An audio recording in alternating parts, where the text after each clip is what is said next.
Hello बच्चों, welcome to all of you.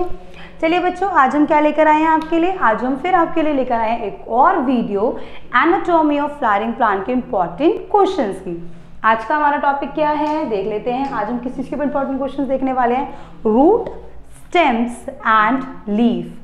और किस किस की रूट, किसकी स्टेम, किसकी लीफ। तो भाई एनाटॉमी हम लोग कर रहे हैं, तो यहाँ पर हम लोग डाइकॉट्स का भी देखेंगे और यहाँ पर हम लोग मोनोकॉट्स का भी देखेंगे कि भाई डाइकॉट्स की स्टेम, डाइकॉट की रूट, डाइकॉट की लीफ, सिमिलरली मोनोकॉट भी देखेंगे।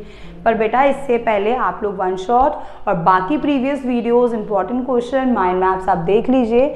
उन सब के लिंक हमारे डिस्क्रिप्शन बॉक्स में अवेलेबल हैं, तभी आपको चीज़ें अच्छे से क्लियर होंगी बेटा।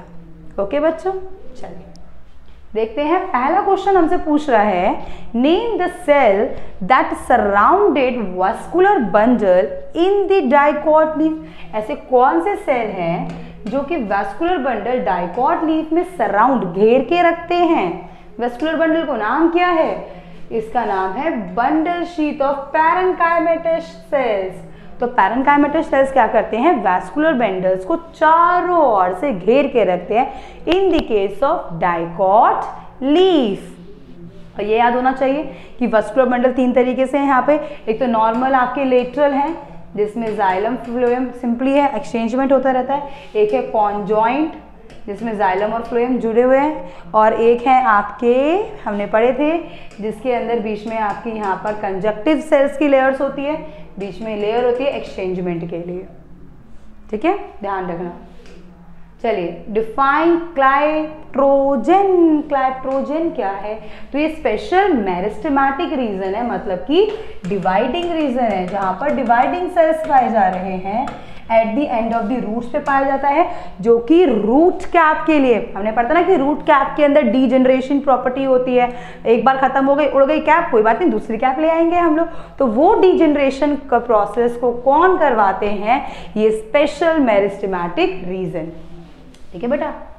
Next, what is a Casparian strips? क्या होते हैं? तो बेटा कैस्पेरियन स्ट्रिप्स वो होती हैं जो कि आपकी एंडोडर्मिस में पाई जाती हैं, जो कि यहाँ पर आपका एपोप्लास्ट मूवमेंट को रोकती हैं, जो कि हम ट्रांसपोर्ट इन प्लांट्स में वैसे स्टडी करेंगे। ठीक है, these are the thickening of the lining. Lignin से बनी होती है, सब इनको बोलते हैं कि लिग्निफाइड होती हैं। एंड सिब्रिन की around the anti clinical wall of the endodermis to prevent plasmolysis. Plasmolysis मतलब मूवमेंट ऑफ वाटर। मान लीजिए कि आपका एंडोडर्मिस है, दिस इज योर एंडोडर्मिस। तो बेटा इस एंडोडर्मिस की वॉल्स पर यहाँ पर और यहाँ पर ये जो स्ट्रिप्स लगाई हैं मैंने, इन्हीं को कहते हैं कैस्पेरियन स्ट्रिप्स। और यहाँ पर कुछ होते हैं प्रोटीन चेक पोस्ट। यहाँ पर इसी के पास होते हैं प्रोटीन चेक पोस्ट, जिनका काम होता है प्लाज्मोलाइसिस को कंट्रोल करना। भाई कितना पानी अंदर जाना है, जिसके पास स्पेशल कार्ड है ना वही अंदर जा पाएगा यहाँ से, कि पानी के मूवमेंट को, प्लाज्मोलाइसिस को ये क्या करते हैं? कंट्रोल करते हैं। और ये पाई जाती है एंडोडर्मिस में। ठीक है। वे कोलेटरल वेस्कुलर बंडल क्या होता है ये भी हमने देख लिया। कॉन्जॉइंट बंडल होना चाहिए, xylem towards the inner side of the phloem towards outer side. भाई जिसमें क्या होता है, देखो ये कॉन्जॉइंट बंडल है, जुड़े हुए हैं, जाइलम टुवर्ड्स इनर साइड, देखो ऐसे होगा ये रहा। जाइलम की एक तरीके से अंदर की तरफ बन रही है, जाइलम जाइलम जाइलम अंदर की तरफ बन रहे हैं, और फ्लोएम बाहर की ओर होते हैं इस तरीके से। तो यहाँ पे दोनों के दोनों अलग अलग रेडियल पे होते हैं, अलग अलग रेडियस पे पाए जाते हैं। जाइलम अंदर की ओर और फ्लोएम बाहर की ओर, इसको हम कहते हैं कोलेटरल वेस्कुलर बंडल अरेंजमेंट। ठीक है बच्चों, पढ़ा है ना हमने ये, एक ही चीज देखी थी, अच्छे से देख लेंगे आप लोग। अब आता है डिफरेंस बिटवीन, अच्छा अर्ली वुड, बेटा ये तो हमें सेकेंडरी का क्वेश्चन आ गया है यहाँ पर। चलिए देख लेते हैं, सेकेंडरी का क्वेश्चन है ये हमारा, early wood and late wood, heartwood and sapwood. Early wood का एक और नाम स्प्रिंग वुड, और इसका ऑटम वुड। चलिए देख लेते हैं। Early would it is produce during favourable period of year, तब बनती है भाई जब अच्छा कंडीशन स्प्रिंग है, और it form towards the close of the active growing year. ये अराइवल अनफेवरेबल कंडीशन में बनती है। Early wood constituent major part of the annual ring. Manual ring में मोस्टली जो होती है वो कौन सी होती है? Early wood. और लेट वुड जो है वो नैरो स्ट्रिप, इसकी बहुत ही पतली पतली स्प्लिट रहती है। इसकी वुड लाइट कलर की होती है, डार्कर कलर की है। यहाँ पे डेंसिटी कम है, हल्की है, और इसकी डेंसिटी भारी है, ज़्यादा है डेंसिटी। फिर हार्टवुड, ये सेंट्रल वुड है जो कि ओल्ड स्टेम में सेंटर की तरफ जो पाई जा रही है वो हार्टवुड है, और जो बाहर की तरफ पाई जा रही है ओल्ड स्टेम में वो आपकी सैपवुड है, आउटर वुड जिसे हम कहते हैं। हार्टवुड डार्क कलर्ड है, ये लाइट कलर है। यहाँ पे लिविंग सेल एब्सेंट है, यहाँ पे लिविंग सेल क्या है, प्रेजेंट है। फिर ट्राइकोनोमेट्री elements have deposition of tannins, resin and gums, मतलब ट्रैकियार्ड्स के ऊपर इनका डिपोजिशन हो गया, और यहाँ पर डिपोजिशन सिर्फ किसका है, ल्यूमिन का। फिर इंटरनल स्ट्रक्चर आपको डाइकोटिलोडल स्टेम और रूट का डिस्क्राइब करना है। तो भाई देख लेते हैं इंटरनल स्ट्रक्चर डाइकोट स्टेम का। सबसे पहले तो भाई एपिडर्मिस होगी बाहर की ओर, ये आउटर मोस्ट सिंगल लेयर है कवरिंग ऑफ द स्टेम, यहाँ पे कोई स्पेस नहीं होता।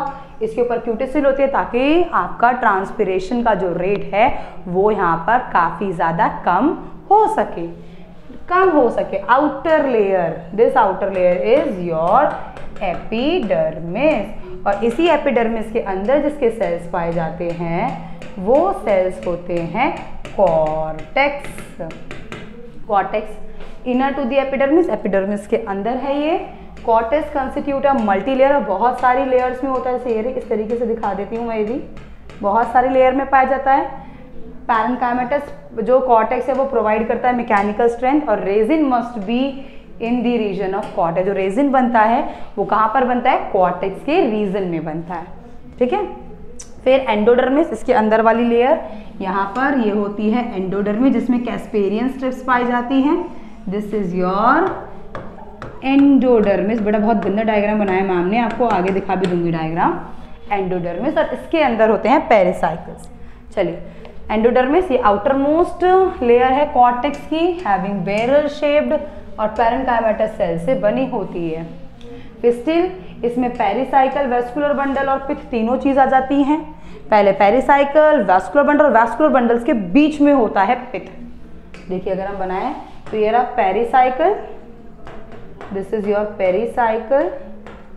यहाँ पर फिर ये हैं आपके वेस्कुलर बंडल जो कि यहाँ पे मोस्टली कॉन्जॉइंट होते हैं। Xylem phloem, xylem phloem, xylem phloem आपस में जॉइंट है, जाइलम अंदर की ओर, और जो बीच वाला रीजन है इसको हम कहते हैं पिथ। इस तरीके से अरेंजमेंट होता है। पढ़ाया मैंने बिल्कुल इसी तरीके से ही, आपको वन शॉट में बेटा देख लेना, हमारे डिस्क्रिप्शन बॉक्स में उसका लिंक अवेलेबल है,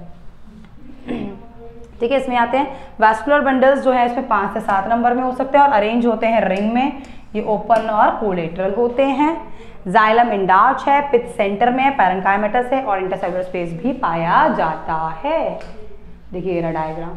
क्यूटिसिल, हाइपोडर्मिस, फिर कॉर्टेक्स आ गई, एंडोडर्मिस जो कि स्केलेमेटस की बनी हुई है, फ्लोएम है ये रहा, इसके अंदर एक कैम्बियम पाई जा रही है, मेटाजाइलम जो बाद में बनते हैं, प्रोटोजाइलम पहले की तरफ, वुड, और ये क्या है अपने अंदर वाली पिथ है ये।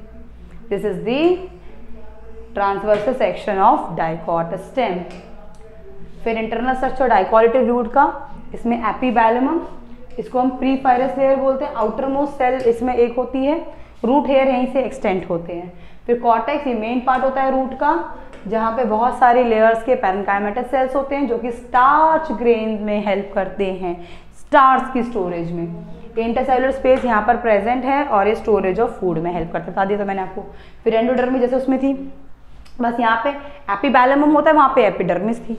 एंडोडर्मिस वही है, अंदर कॉर्टेक्स के अंदर होती है, बेयर शेप की होती है, कोई स्पेस नहीं है। रेडियल वॉल ऑफ सेल में हैव लिग्निफाइड, और यहाँ पर कैस्पेरियन स्ट्रिप है लिग्निफाइड जो कि पानी के मूवमेंट करोगे क्योंकि रूट से तो आना है, ठीक है बेटा। वाटर एंड मिनरल को जो पास करने से क्या करती है, रोकती है फ्लोएम के। फिस्टिल वही सेंट्रल पार्ट है डाइकोट का, एंडोडर्मिस के अंदर होता है, पेरिसाइकल सिंगल लेयर है पर मोटी है। वस्कुलर बंडल जो है यहाँ पे रिंग फॉर्म में, फ्लोएम एंड जाइलम प्रेजेंट है, अलग अलग रेडिया इस पे सेपरेट बंडल है, मतलब कोलेटरल अरेंजमेंट है इनका। कैसा अरेंजमेंट है, कोलेटरल। जाइलम अंदर की ओर अलग रेडियस पे और फ्लोएम बाहर की ओर आउटर रेडियस पे। चलिए इसका डायग्राम देख लेते हैं। फिर जाइलम दिखा दिया ना, देखो ये दिखा दिया, फ्लोएम बाहर की ओर, जाइलम अंदर के अंदर, प्रोटोजाइलम, मेटाजाइलम, पिथ, ये एंडोडर्मिस, पेरिसाइकल, और ये रूट हेयर, रूट हेयर के नीचे लेयर है एपिबैल्मा की, जिसको हम एपिडर्मिस भी बोल देंगे, और ये रही आपकी कॉर्टेक्स। एपिडर्मिस क्यों नहीं बोल रहे, क्योंकि बेटा उसके ऊपर क्यूटिसिल नहीं होगी ना, रूट्स में क्यूटिसिल नहीं होती, जो कि किस में हेल्प करती है, लॉस ऑफ ट्रांसपिरेशन को कम करने में हेल्प करती है। यहाँ पे तो पानी का मूवमेंट होगा तभी तो होगा काम, तो इसीलिए हम यहाँ पे क्या लिखते हैं, epiblema no in the case of epidermis. Okay बच्चों, तो यहाँ पे हमारे खत्म होते हैं रूट, स्टेम एंड लीफ के क्वेश्चन, जो कि आपके यहाँ पे आ सकते हैं। थैंक यू बच्चों।